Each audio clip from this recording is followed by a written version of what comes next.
ఆవిడ వెళ్ళి తపస్సు మొదలెట్టి తపస్సు మొదలెడితే అయోమయానికి గురైన వాడు ఎవరంటే బ్రహ్మగారు. ఆయన వచ్చాడు. ఎందుకు అయోమయం వచ్చిందంటే ఆయన వచ్చి అన్నాడు, అమ్మా నీ తపస్సు ఎందుకో నాకు అర్థం కాలేదు అన్నాడు. ఆవిడంది, ఏమీ లేదయా, పరమేశ్వరుడు నా వంక చూసి ఖాళీ అన్నాడు. నా రంగు నలుపని కదూ, నేను ఒక అద్భుతమైన రంగు పొందాలని తపస్సు చేస్తున్న ఆయన మనసు ప్రీతి పొందాలి నా రంగు చూసి. ఇంకెప్పుడూ నన్ను ఆయన ఖాళీ అని ఆయనకన్నా నేను రంగు తక్కువదాన్నన్న భావన ఆయన మనసులో ఉండకూడదు, అందుకు వచ్చాను. ఆయన అన్నాడు, అంతవరకు బాగానే ఉందనుకో అమ్మా, వాంఛితార్థ ప్రదాయిని, లోకంలో అందరికీ కోరికలు తీర్చేదానివి నువ్వా? నీకెవరు తీర్చాలమ్మా కోరిక? నువ్వు తలుచుకుంటే ఆ నలుపు పోయి నీకు కావలసిన రంగు పొందలేవా? మరి ఎవరి గురించి తపస్సు చేసి ఎవరి అనుగ్రహంతో నువ్వు రంగు మార్చుకోవాలనుకుంటున్నావు? తల్లి నేను ఒక్క మాట చెప్తాను, చెయ్యి అన్నాడు. ఏం చేయమంటావంది? నీకు నలుపు మీద కదు విరక్తి వచ్చింది, ఇప్పుడు నీ నలుపుతనాన్నంతటినీ వదిలిపెట్టు. నీ శరీరంలో ఉన్న నలుపు రంగునంతటినీ కూడా నేను వేరొక శరీరానికి ఇస్తాను. నీలోంచి వచ్చినటువంటి ప్రతిబింబ స్వరూపమైనటువంటి వేరొక శరీరానికి ఆ నలుపు రంగు తొడుగుతాను. ఇప్పుడు ఈ నల్లటి పిల్ల దేనికి పనికి రావాలంటే, నువ్వు ఆయన ఇల్లాలివి, కానీ నీలోంచే విడిచిపెట్టబడిన నల్ల రంగుతో కూడుకున్న పిల్ల కన్యక, ఆమెకి ఇంకా పెళ్లి కాలేదు. ఆ కన్యక కాళీ రూపంలో నల్లగా ఉన్న ఆ పిల్ల శుంభ నిశుంభుల్ని చంపాలి.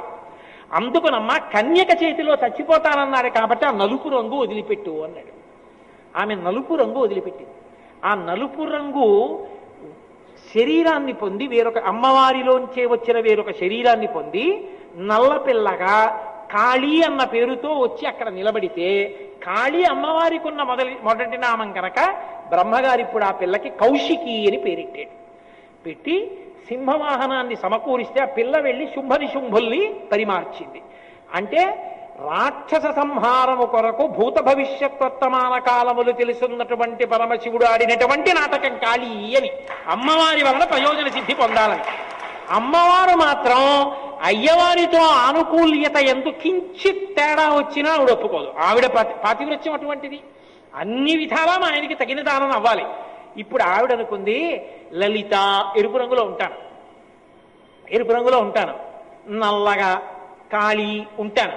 మా ఆయన నల్లగా ఉన్నందుకు కదూ నన్ను అలా అన్నారు, కాబట్టి ఇప్పుడు మా ఆయన మురిసిపోవాలంటే, ఆయన తెలుపు నా ముందు పేలవంగా ఉండాలంటే నేను ఒక గొప్ప రంగు పొందుతానని తెలుపు ఎరుపు పసుపులతో కూడుకున్న రంగులోకి మారి గౌరీ అని పేరు పెట్టుకుని వెళ్ళి పక్కన కూర్చు.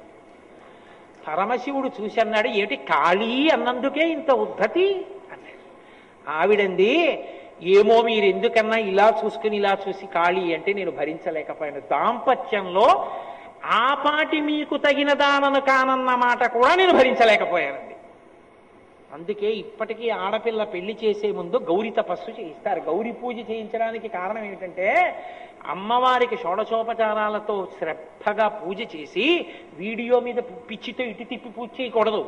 అమ్మవారిని పూజ చేసి, అమ్మా మీరు ఆది దంపతులే, నిన్నొక్కసారి కాళీ అంటేనే నీకంత కోపం వచ్చిందే, అమ్మా నేను గృహస్థాశ్రమంలో కెడుతున్నాను, నా సంతోషం అంతా ఆయనతోటిదే కదా, నా అదృష్టమే నువ్వు దొరకడం అని ఆయన అన్నప్పుడు కదూ నా మనసుకి ఆనందం.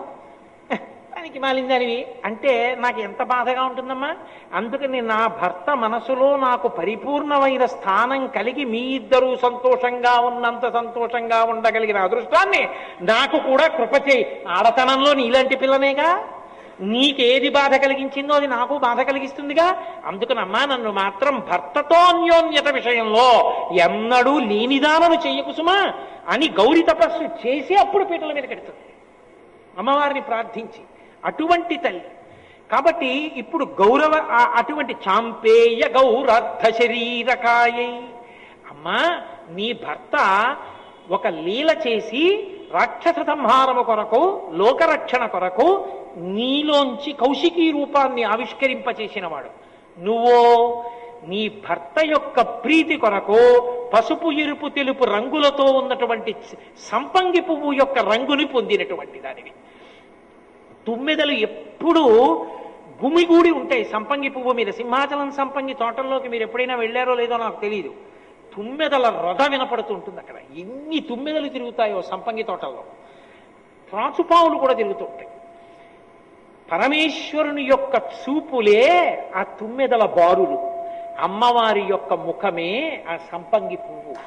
ఆయనని మహాకామేశ్వరుడిగా నిలబెట్టగలిగిన అందమావిడిది కనుకనే, ఆ పాతివ్రత్యం అటువంటిది కనుకనే కాముణ్ణి కాల్చిన వాణ్ణి తీసుకొచ్చి పక్కన కూర్చోబెట్టుకుని తాళి కట్టించుకుని కామేశ బద్ధమాంగల్య సూత్ర శోభిత కందరా అని పిలుచుకుంది.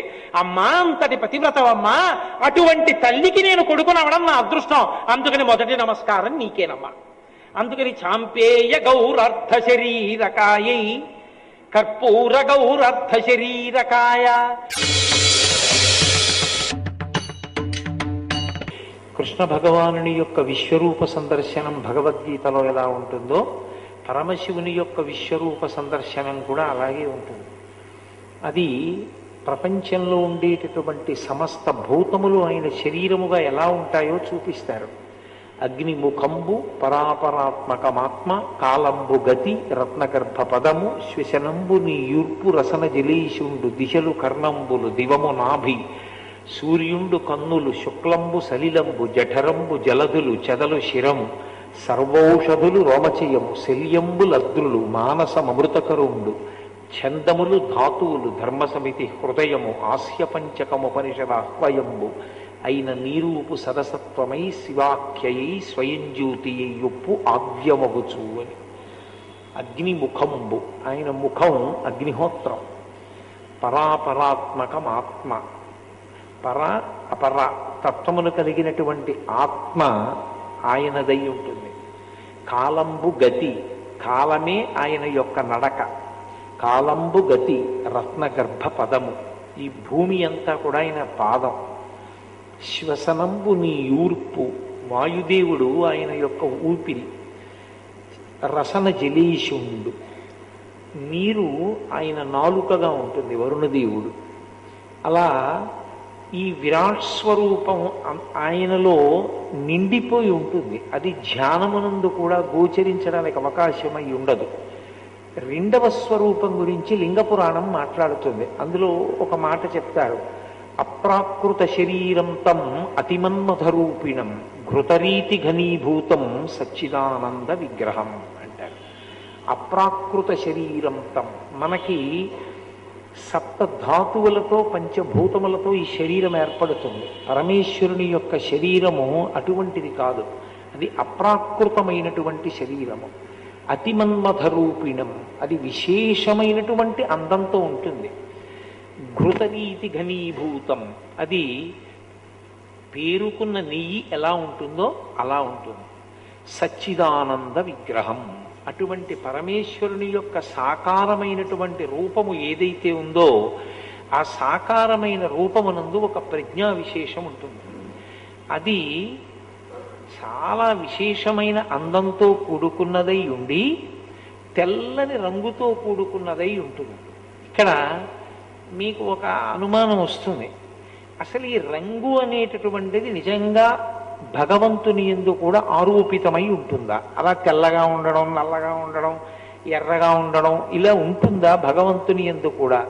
అలా అయితే పరమశివుడు తెల్లగా, శ్రీమన్నారాయణుడు నల్లగా ఉన్నాడు అనుకోండి, ఉంటే వాళ్ళకి కూడా రంగులుండి వాళ్ళకి రంగుల మీద వ్యామోహం ఉండి నేను తెల్లగా బాగుంటే బాగుండేదని శ్రీ మహావిష్ణువుకి, నల్లగా ఉంది పార్వతీదేవిని ఎప్పుడో పరమేశ్వరుడికి అలా అనిపిస్తూ ఉంటుందా? నిజంగా కాదు. అది ధ్యానమునందు మనసు నిలవడానికి మొదటి మెట్టుగా ఆయన శరీరము తెల్లగా ఉంటుంది భావించడం తేలిక. అసలు దాని ఆంతరమైన రహస్యం ఒకటి ఉంటుంది. అది మీకు అర్థమైందనుకోండి, అసలు శివుడు ఎందుకు తెల్లగా ఉంటాడో మీకు అర్థమైతే శివుడు తెల్లగా ఉంటాడు అన్న దాని మీద అభిమానం కన్నా అసలు శివుని తెల్లతనం ఏమిటో తెలుసుకోవడం వల్ల మనం తెల్లబడతాం. అది ఎలా జరుగుతుంది అంటారేమో. లోకంలో వర్ణములు అని ఒక మాట, వర్ణములు అంటే రంగులు. రంగులలో 7 రంగులు ఉంటాయి, అందుకే ఇంద్రధనస్సుకి 7 రంగులు. చిన్నతనంలో సైన్స్లో వాటిని విబ్జియార్ అని పిలుస్తూ ఉంటారు. Violet, IndiGo, blue, yellow, green, orange, red, ఇవి 7 రంగులు. 2 రంగులు కవు, తెలుపు నలుపు 2 రంగులు కవు. తెలుపు అన్ని రంగులను బయటికి వదిలిపెట్టేస్తే తెలుపు, అన్నిటినీ లోపలికి పుచ్చుకుంటే నలుపు. అందుకే తెలుపు రంగు కాదు, నలుపు రంగు కాదు. ఈ రెండు రంగులలోకి తీసుకొచ్చి చెప్పకుండా మిగిలినవి రంగులుగా చెప్తారు.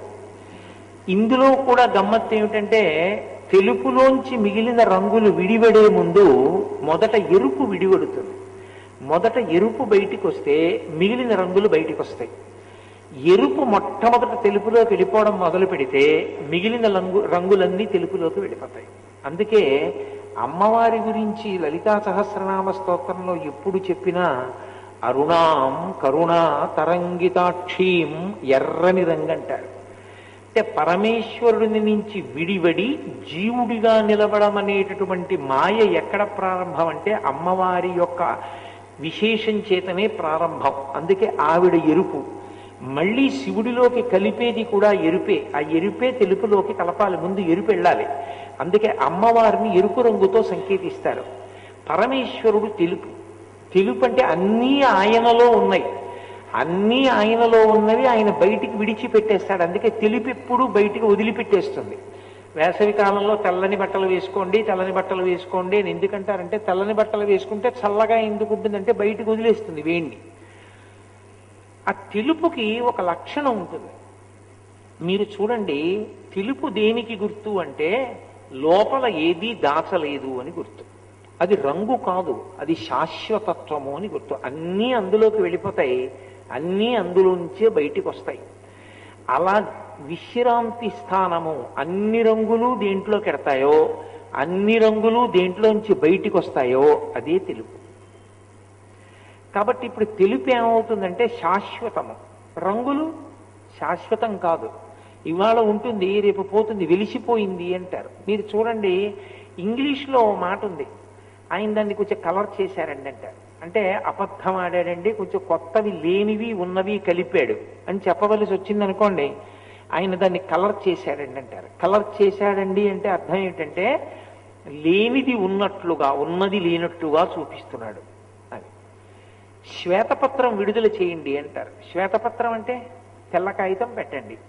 శ్వేతపత్రం విడుదల చేయండి, ఇంగ్లీష్లో కూడా దానికి అదే మాట ఉంది, సబ్మిట్ ఎ వైట్ పేపర్. ఓ వైట్ పేపర్ సబ్మిట్ చేయండి దాని మీద అంటారు. వైట్ పేపర్ సబ్మిట్ చేయండి అంటే ఇన్ బిట్వీన్ ది లైన్స్ అని ఇంగ్లీష్లో ఒక ఫ్రేజ్. ఉన్నది ఉన్నట్లుగా మాట్లాడడం అంటే తెల్ల కాగితం పెట్టండి అంటే ఓ తెల్ల కాగితం తీసుకొచ్చి ఇమ్మని కాదు. శ్వేతపత్రం విడుదల చేయండి అంటే ఓ తెల్ల కాగితం మీకు ఇమ్మని కాదు. శ్వేతపత్రాన్ని విడుదల చేయండి అంటే ఆ విషయంలో యథార్థంగా ఉన్న సత్యం ఏమిటో మాకు చెప్పండి. తెలుపు సత్యమునకు ప్రతీక.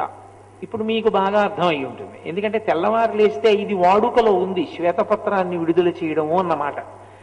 తెలుపు అంటే సత్యము. తెలుపు కాకుండా రంగు, ఉన్నది లేనిది, లేనిది ఉన్నది కలిశాయి. లేనిది ఉన్నట్టు, ఉన్నది లేనట్టు కనపడితే మాయ. మాయ ఎక్కడ ఉన్నా రంగుతోనే ఉండాలి. అందుకే ఎరుపుతో ఉంటుంది అమ్మవారు.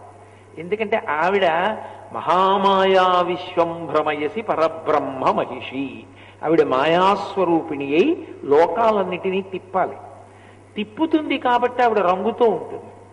పరమేశ్వరుడు తెల్లగా ఉంటాడు, ఎందుకంటే అది సత్యం.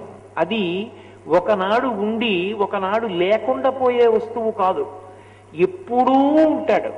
ఎప్పుడూ ఉండే పరమేశ్వరుడిలోకి అణిగిపోతుంది అమ్మవారు కూడా. అణిగిపోవడం అంటే సంకల్ప రూపంలో లోపలికి వెళ్ళిపోతుంది. అందుకే మీరు కొంచెం దీన్ని జాగ్రత్తగా పట్టుకుంటేనే మీకు ఈ సిద్ధాంతం అవగతమవుతుంది. కదలిక అని నేను అన్నాను అనుకోండి, అది బయట మీకు కనపడుతుంది కదలిక అంటే. ఇప్పుడు నేను నా చేయి కదిపాను అన్నాను అనుకోండి, నా చేతి కదలికని మీరు చూడొచ్చు. లేదు, మీరు వచ్చి నేను కూర్చుని ఉండగా ఈ వేదికని కదిపారనుకోండి, నేను కూడా కదులుతాను. వేదిక మీద ఉన్నాను కనుక నేను కూడా కదులుతాను. నా మనసు స్పందించింది అన్నాను అనుకోండి, మీకు కనపడుతుందా? నా మనోస్పందనము మీకు కనపడదు. కానీ నా మనోస్పందనం ఎవరిని కదుపుతుంది? లోపల నన్ను కదుపుతుంది. లోపల నాలోని తత్వాన్ని కదుపుతుంది. ఒక ఉదాహరణ చెప్పాలి అంటే, నేను అలా వెళ్ళిపోతుంటే ఒక దీనుడు కనపడ్డాడు అనుకోండి, నా మనసు కారుణ్యముతో స్పందించింది.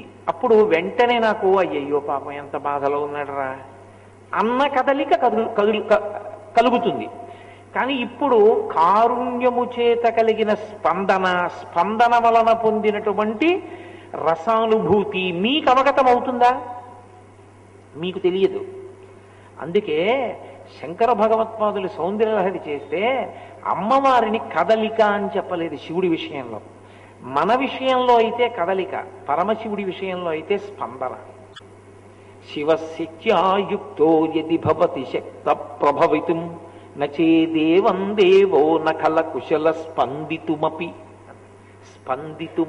అన్నారు తప్ప కదలికకి సంబంధించి చలనం అన్న మాట ఆయన వాడలేదు. కారణం ఏమిటంటే ఆయనలో సంకల్ప రూపంగా ఉంటుంది. సంకల్పము ముందు లోపల నా మనసుని కదుపుతుంది, బుద్ధి చేత నిర్ణయించి ఇస్తుంది, అప్పుడు నా శరీరం కదులుతుంది. ఈ కదలికలకి మొదటి కదలిక ఏదంటే స్పందన.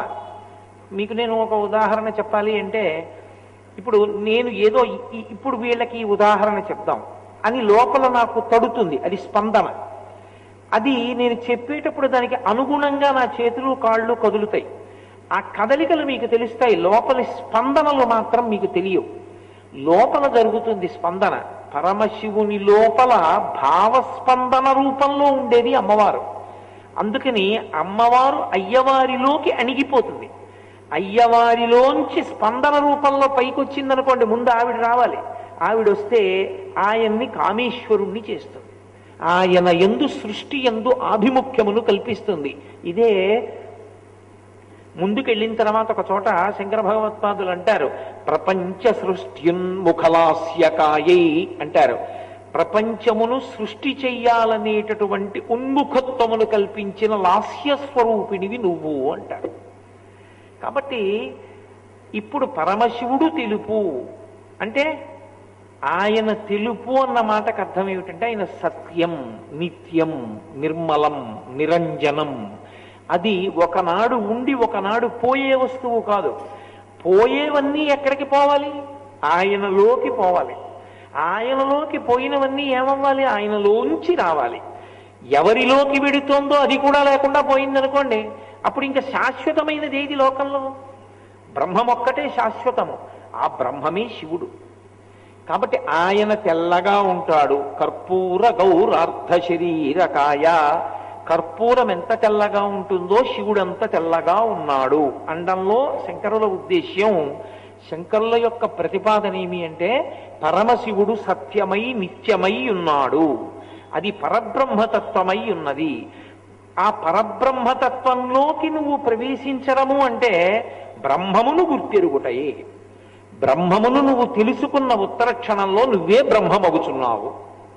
అందుకే ఒక చమత్కారమైనటువంటి స్తోత్రం ఒకటి చేశారు శంకరాచార్యులు వారు ఒక చోట. అందులో ఒక మాట అన్నారు ఆయన, అమ్మవారు అనుగ్రహంతో ఎవరిని చూస్తుందో వాళ్ళు చంద్రశేఖరులవుతారు అన్నారు.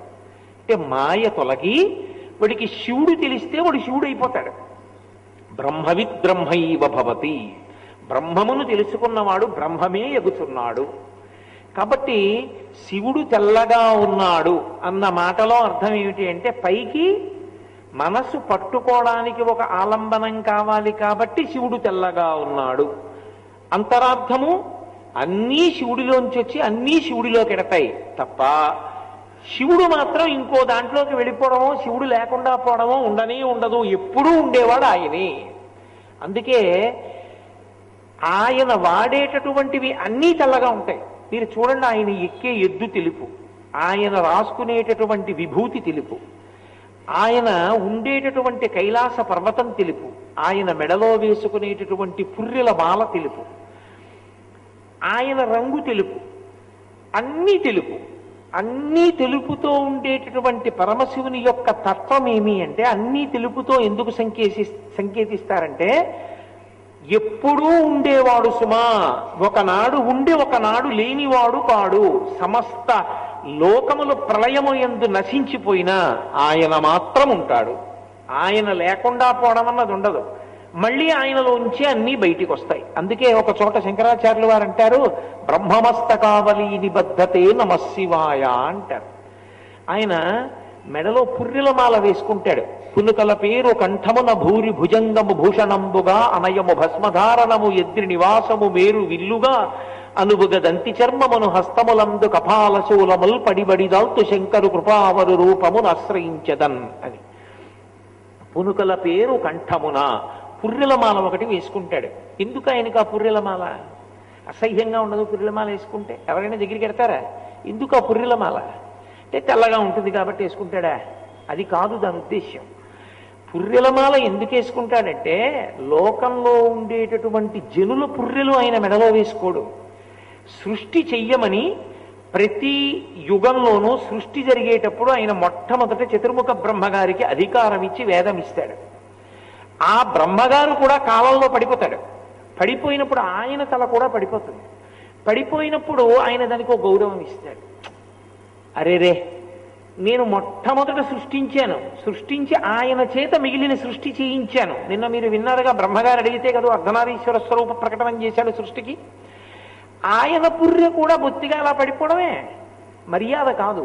అందుకని ఆ పుర్రె తీసి ఏం చేస్తాడంటే ఒక తడపకి గుచ్చి మెళ్ళో వేసుకుంటాడు. పరమశివుని పాదముల చెంతకి చేరడం కన్నా పవిత్రత ఏమైనా ఉందా లోకంలో? ఉండదు. ఒక పువ్వు తరించింది అంటే గుర్తు ఆయన పూజకి వెడితేనే. శవం మీద అలంకారంగా పుష్పహారం వెళ్ళిందనుకోండి, దాని జన్మ నశించిపోయింది. అది ఎంత సుగంధభరిత పుష్పమైనా దాన్ని ఎవరు తీసి కళ్ళకద్దుకుంటారు, ఎవరు సిగలో పెట్టుకుంటారు? శవం మీద వేసినటువంటి పుష్పమాల రుద్రభూమిలో విసిరివేయబడుతుంది. పరమేశ్వరుడి పాదముల మీదకెళ్ళిన పుష్పమాల కన్నుల కద్దుకుని సిగలో పెట్టుకుంటారు, తల మీద పెట్టుకుంటారు, చెవిలో పెట్టుకుంటారు. కాబట్టి ఆయన పాదముల మీదకి ఏది వెళ్ళిందో అది పూజింపబడిన వస్తువు అని గుర్తది, ప్రసాదమై కూర్చుంటుంది. బ్రహ్మగారి తల కూడా పడిపోతే ఎలా? అందుకని తీసి మెడలో వేసుకున్నాడు. పూజనీయత ఆయన కల్పించాడు, బ్రహ్మగారు కల్పించుకున్నారు. అలా ఆయన చెప్పిన మాట విని ఉన్నంత కాలము శివుడు చెప్పినట్టుగా సృష్టి చేసినటువంటి కారణం చేత పరమశివుడి మెడలో హారంలో వెళ్ళి కూర్చుంది. మొట్టమొదట ఒక పుర్రె వేసుకున్నాడు. ఆ తర్వాత మళ్ళీ సృష్టి వచ్చింది. మళ్ళీ సృష్టి అంతా మహాప్రలయంలో వెళ్ళిపోయింది. మళ్ళీ బ్రహ్మగారు పడిపోయాడు. మళ్ళీ ఆ పుర్రె తీసి మెడలో వేసుకున్నాడు. అలా మళ్ళీ సృష్టి వచ్చింది. మళ్ళీ బ్రహ్మగారు వచ్చారు, మళ్ళీ సృష్టి చేశారు, మళ్ళీ బ్రహ్మగారు పడిపోయారు, మళ్ళీ బ్రహ్మగారి పుర్రె తీసి వేసుకున్నాడు. ఇలా బ్రహ్మగారి యొక్క పుర్రెలు బోలెడన్ని పుర్రెలై పెద్ద మాల ఒకటి ఆయన మెడలో వేసుకున్నాడు. అంటే ఎంతమంది బ్రహ్మలు వెళ్ళిపోయారు? ఎంత సృష్టి వెళ్ళిపోయింది? ఇంత సృష్టి వెళ్ళిపోయినా, ఇంతమంది బ్రహ్మలు వెళ్ళిపోయినా ఎవరు ఉండిపోయారు? ఆయన ఒక్కడే ఉండిపోయాడు, శివుడు. బ్రహ్మలు వెళ్ళిపోయారు, సృష్టి వెళ్ళిపోయింది. సృష్టించినవాడు సృష్టి కూడా వెళ్ళిపోయాయి. లోకంబులు లోకేశులు లోకస్తులు తెగిన తుది అలోకంబకు పెంచీకటి కావల ఎవ్వండే కాకృతి వెలుగు అతనిని సేవింతున్నంటారు పోతన గారు. ఆయన ఒక్కడే మిగిలిపోయాడు పరంజ్యోతి స్వరూపుడై. అలా మిగిలిపోయిన వాడెవడో వాడు సత్యం, వాడు శాశ్వతం. నీవు కూడా శాశ్వతుడవు కావాలి అంటే పుట్టి చచ్చి కాకుండా ఉండాలి అంటే శివుడు నీకు తెలియాలి. శివుడు నీవు శివుడు అవుతావు. ఆత్మయే శివుడు. ఆత్మ తెలిస్తే నువ్వు ఆత్మ అవుతావు. ఇక మళ్ళీ జనన మరణములు లేవు. శరీరానికి ఉన్నాయి జనన మరణాలు, ఆత్మకి లేవు. కాబట్టి శివుడు తెల్లగా ఉంటాడు అన్న మాటలో శంకరుల ప్రతిపాదన ఏమి అంటే ఆయన శాశ్వతుడు, నిత్యుడు, సత్యుడు.